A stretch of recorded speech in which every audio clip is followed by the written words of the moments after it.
Praise the lord. దేవునికి మహిమ కలుగును గాక. ప్రతిరోజు క్రమం తప్పక వాగ్దానాన్ని వీక్షిస్తున్న ప్రతి ఒక్కరికి యేసయ్య నామంలో ప్రత్యేక వందనములు. సబ్స్క్రైబ్ చేసుకొని అనేక మందికి షేర్ చేసి దేవుని మాటల ద్వారా బలపరచండి. ఈ దినమునకై ఏర్పాటు చేయబడిన దేవుని వాగ్దానము మార్కు సువార్త 10వ అధ్యాయము 27వ వచనము. యేసు వారిని చూచి, ఇది మనుషులకు అసాధ్యమే గాని దేవునికి అసాధ్యము కాదు, దేవునికి సమస్తమును సాధ్యమే అనెను. And Jesus looking upon there said, with men it is impossible, but not with God, for with God all things are possible. ఆనాడు యేసయ్య గారు వారి శిష్యులను చూచి పలికిన మాట, ఈనాడు దేవుడు నిన్ను నీ పరిస్థితిని చూచి నీకు ఇస్తున్న మాట. నీవు నీ జీవితంలో ఏమీ జరగడం లేదు అని, ఇంకా అది జరగదు అని నీవు అనుకుంటున్నావేమో, అది దేవుడు నీ జీవితంలో ఖచ్చితంగా ఆయన చిత్తమైతే నెరవేరుస్తారు. ఆయనకు అసాధ్యమైనది ఏదీ లేదు అని, ఆయనకు సమస్తము సాధ్యమేనని నమ్మాలి. అవును, ఈ లోకంలో జీవిస్తున్న మనకు అది సాధ్యం కాకపోవచ్చు. నిన్ను నన్ను సృజించిన దేవునికి అంతయును సాధ్యమే. అసాధ్యమైన వాటిని సుసాధ్యం చేసే దేవుడు. ఈ లోకంలో మానవులకు, గొప్పవారికి, వైద్యులకు సాధ్యం కానివి ఎన్నో ఉండవచ్చు. యేసు ప్రేమించిన లాజరు రోగి అయి మరణించి సమాధి చేయబడ్డాడు. ఎంతోమంది రోగులను స్వస్థపరిచిన దేవుడు ఆయన ప్రేమించిన లాజరును స్వస్థపరచలేడా?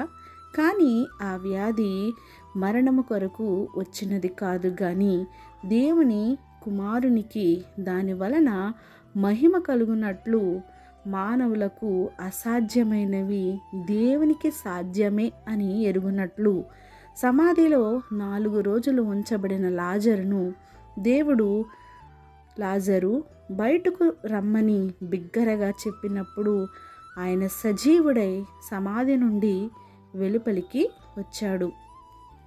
మరి ఇంత అడ్వాన్స్ టెక్నాలజీ ఉన్న ఈ ఆధునిక ప్రపంచంలో వైద్య శాస్త్రానికి సాధ్యమేనా చనిపోయిన మనిషి తిరిగి బ్రతికించడం?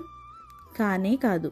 అది మనుషులకు అసాధ్యం, కానీ దేవునికి అసాధ్యం కాదు. ఆయనకు సమస్తమును సాధ్యమే. నీ జీవితంలో కూడా ఆయన సమస్తమును నీ కొరకు సాధ్యపరుస్తారు అని నమ్మాలి. ఈ వాగ్దానం మనందరి జీవితాల్లో నెరవేర్చబడాలని ఆశిస్తూ చిన్ని ప్రార్థన. మమ్మల్ని మిక్కిలిగా ప్రేమించిన మా ప్రియ పరలోకపు తండ్రి, మీరు ఇచ్చిన వాగ్దానమునకై వందనాలు దేవా. ఎవరైతే వాగ్దానాన్ని విన్నారో వారి హృదయగదిలో భద్రపరుచుకొని వాక్యానుసారమైన జీవితాన్ని అందరికీ దయచేయండి నాయన. అవును ప్రభా, నీకు సమస్తమును సాధ్యమైన ఆయన, మీకు అసాధ్యమైనది ఈ లోకంలో ఏదీ లేదని మరి ఒకసారి మాతో మాట్లాడిన విధానాన్ని బట్టి వందనాలు దేవా. నాయన, ఎవరైతే ప్రార్థన అవసరతలు కోరారో నాయన, వారి అవసరతలను, అక్రతలను తీర్చండి నాయన. నీకు మహిమకరంగా జీవించే బిడ్డలంగా నన్ను, మమ్మల్ని ప్రతి ఒక్కరిని నాయన జ్ఞాపకం చేసుకొని మాకు తోడుగా నీడగా ఉండి మమ్మల్ని నడిపిస్తారని యేసుక్రీస్తు పరిశుద్ధ నామమున ప్రార్థించి అడిగి వేడుకొంచున్నాను మా తండ్రి. Amen. God bless you all.